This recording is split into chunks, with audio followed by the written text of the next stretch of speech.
keep up the pace. Sir, she has brought some key positive reforms, firstly on auditor accountability and then on simplified reporting, advocating a uniform filing schedule on 15th and the last day of every month. So this will reduce a lot of administrative bottlenecks, then on flexibility for depositors and also broader credit access in raising the threshold for substantial interest from 5 lakhs to 2 crores.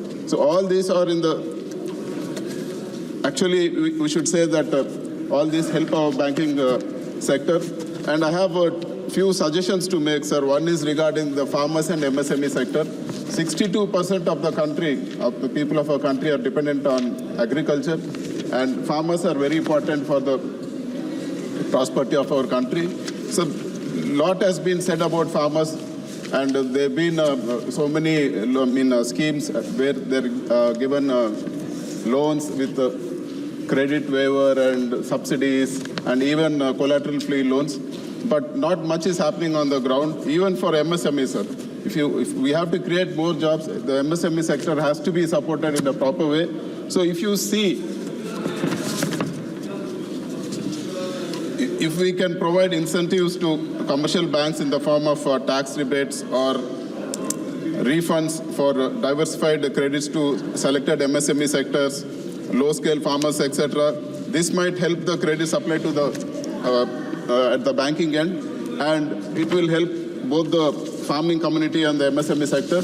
And sir, one more issue, important issue I would like to bring to the notice of the Honorable Minister is that if you see student loans, sir, they contribute to the highest portion of non-performing loans as of this year, as per RBI's Financial Stability Report, July 2024.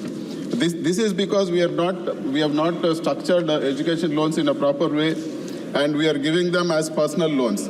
So we as a country have the highest percentage of youth compared to any other country in the world.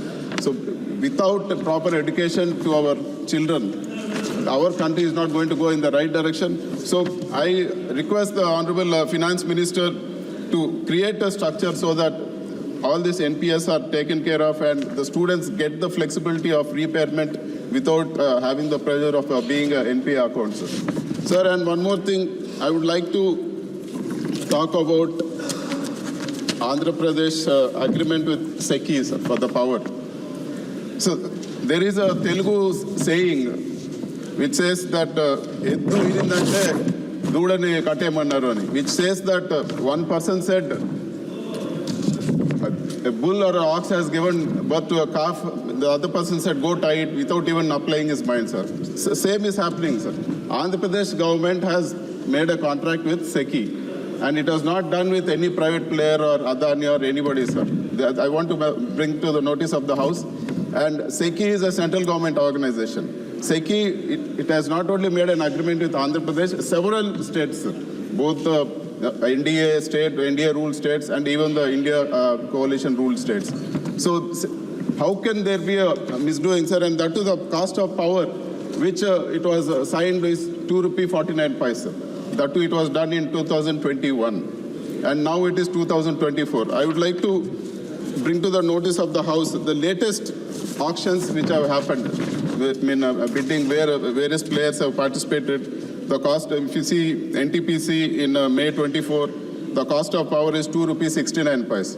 And if you see even SECI, which has signed with various people have participated in the bidding, it is ₹2.57.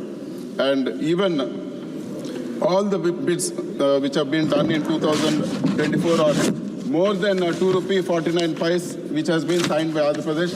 Over the years, the cost of the panels also is coming down, sir. In spite of that, we got a better rate in 2021.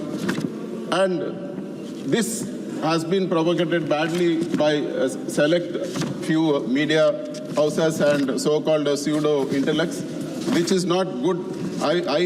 Through yourself, I would like to bring to the attention of the House and everybody, sir.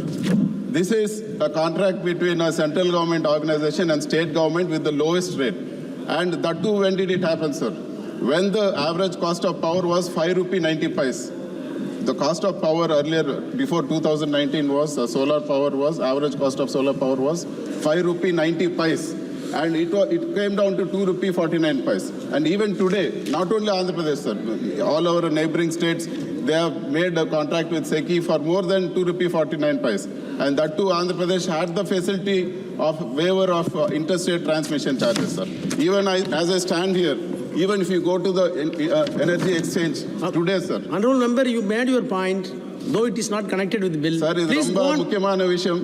Please go on some other issue.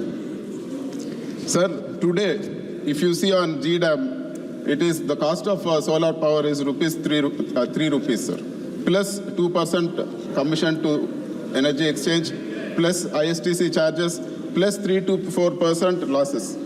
So it is way above what we have signed. So all these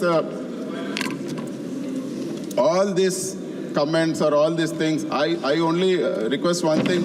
I want them to apply their mind, not be biased, and talk about it. Thank you very much. Thank you. Sri Sudhakar Singh. Honorable Member Sudhakar Singh. Yes, please.